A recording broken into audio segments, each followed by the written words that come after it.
Today, we will check out Quadravest and some of their more popular split core stocks, and we will begin right now. I had a community request to take a look at a little company called Quadravest and their split core offerings. We have seen split core stocks on the channel before, and some people love them for their higher dividends, while some people are also pretty leery of them. I will look at both sides because these are potential money makers, and when you understand how they function, there are ways to mitigate some of the concerns people have about these stocks. Before we split those stocks, let me know in the comments if you hold any split core stocks yourself. Currently, I hold ENS, but I have dabbled in a few others. As always, I am very grateful to see you all here in the home of free financial content on YouTube. If you are new, please subscribe right now so you won't miss a single moment, and a huge thank you for that click. Quadravest is based out of Toronto, and they've been around since, well, way back in 1997. They are an investment management firm that specializes in enhanced yield products, which results in higher dividends for their investors. All but one of their products are split core stocks. So what exactly is a split core stock? Split core companies will issue two classes of shares. One class, the capital shares, will receive most or even all of the capital gains or losses. The other class, the preferred shares, will receive most of the dividends in the form of a fixed monthly dividend. The capital shares will have an even higher dividend, but it can be fluent when the need arises. The company will also often employ covered calls to help meet the higher dividends, which does negatively impact the prospects of capital gains. In some cases, the capital will depreciate as part of the process to meet the higher dividends. Because of this, yes, it is true, there can be tax implications. One thing you need to be aware of is the termination date. This is a date when the split core ends and you have to cash in your investment unless they decide to extend it. This means all the ramifications of capital losses or gains will become realized on that date. This is, of course, enough to scare a lot of investors. However, it is all moot if you hold your split core in your TFSA or RRSP. In fact, I would not even consider holding a split core in a non-registered account. There is absolutely no need to ever create extra work for yourself. I know you guys love lists, so I'm going to show you some of the best split core capital shares, often called Class A shares, that Quadravest has to offer. First up, we're going to take a quick peek at Prime Dividend Corp Class A shares with a ticker of PDV. They invest in a diversified portfolio of Canadian dividend companies. National Bank actually is their biggest holding. Their termination date is December 1st, 2023, unless they extend it. If they do not extend it and you cash everything in, they will more than likely relaunch the split core with a new termination date. Their market cap is $6.62 million, and they have a pretty volatile beta of 1.97, which makes them, well, it makes them twice as volatile as the market average. Their earnings per share come in at 0.18, and they have a price to earnings ratio of 43.06. They have a dividend yield of 11.30%, which is paid out monthly in the amount of 7.5 cents per share. They have been good with dividends since August of 2020. However, they did miss 5 months of dividends just before that. Obviously, the pandemic was to blame for that. In terms of growth, this year had a return on investment in 2021 of 61.44%. And factoring in the dividend, we have a total return of 72.74%. Holy friggin' banana bread. Shifting to this year, in 2022, thus far we have an ROI of negative 13.50%, which is actually not that bad in light of the bear market. Honestly, this is better already than I did expect coming into this. I'm kind of excited. Let's move on. Up next, we have TDb Split Core Class A shares with a ticker of XTD. This split core solely invests in TD Bank with a sprinkling of enhanced income. Their termination date is December 1st, 2024, unless they extend it. Their market cap is $28.96 million, and they have a beta of 2.18, which does make them a little more than twice as volatile as the market average. Their earnings per share come in at 1.19, and they have a price to earnings ratio of 4.03. They have a dividend yield of 12.82%, which is paid out monthly in the amount of 5 cents per share. They have been good with dividends since January of 2021. However, this is the downside. They did miss 10 months of dividends just before that. Once again, the pandemic was absolutely to blame for that. In terms of growth, this year had an ROI in 2021 of 71.24%, and factoring in the dividend, we have a total return of 84.06%. That is mind-numbing, but you do have to take into account that a lot of that growth was actually pandemic recovery.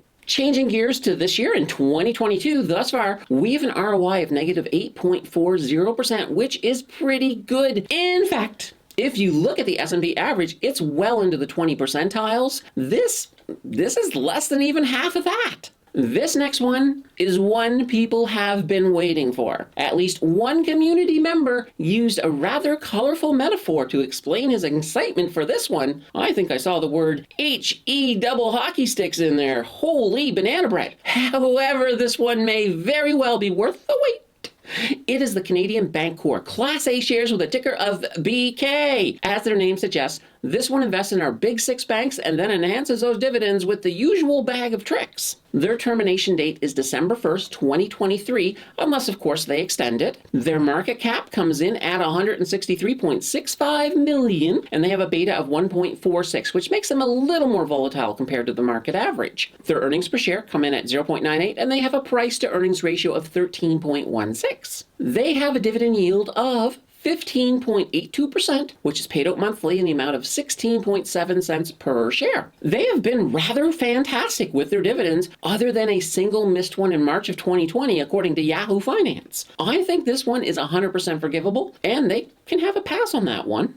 In terms of growth, this stock had an ROI in 2021 of 61.11%, and once you factor in that dividend, we've got a total return of 76.93%. That is not too shabby under any definition of that word. In fact, in their case, less than half of that growth was actually pandemic recovery, so it is a little bit more impressive. So far in 2022, thus far, we have an ROI of negative 9.22%, which is way better than the S&P 500. So what more can you ask? This one, I need to seriously think about adding to my portfolio. It really impressed me. Our next split core is Dividend 15 Split Core Class A shares with a ticker of DFN. They invest in 15 top quality dividend companies, which includes the top 6 banks and other heavy hitters like Enbridge and a company favorite, Manulife. Their termination date is December 1st, 2024, unless they extend it. Their market cap is 713.93 million, and they have a beta of 1.58, which makes them just a little more volatile compared, of course, to the market average. Their earnings per share comes in at 1.13, and they do have a price to earnings ratio of 6.38. They have a dividend yield of 17%, which is paid out monthly in the amount of 10 cents per share. They did miss 3 months of dividends in 2020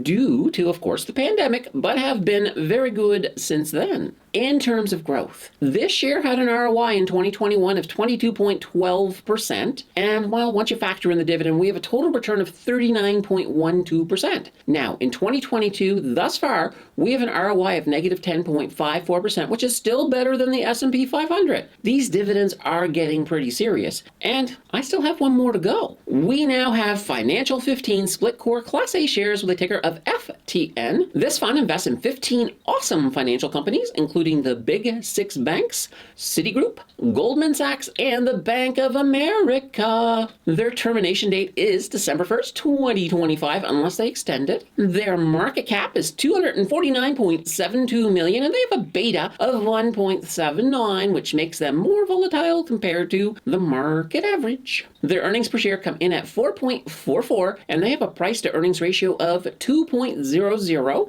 They have our highest dividend yield of the day at 17.34%, which is paid out monthly in the amount of 12.6 cents per share. However, they did miss 8 months of dividends in 2020 due to the pandemic, and they also cut their dividend at the same time. Nonetheless, it is still tops on the list. In terms of growth, this year had an ROI in 2021 of 22.71%, and factoring in the dividend, we have a total return of 39.05%. Now, in 2022, thus far, we have an ROI of negative 20.31%, which is in line with the rest of the market. This is the only split core today that has not shined in 2022. In a nutshell, Quadravest has a really good group of split core stocks, and they may merit your due diligence if you are chasing those yields. However, remember remember to keep these ones in registered accounts, and anything with huge dividends should be watched because they come with extra risk. These are riskier stocks, but maybe the returns are worth taking a little extra risk on. Just be sure to do your own research and maybe even talk to a financial advisor before you get your risk on. The fun does not have to end here because you can always watch my video on my Wealthsimple portfolio that I have linked on the left, or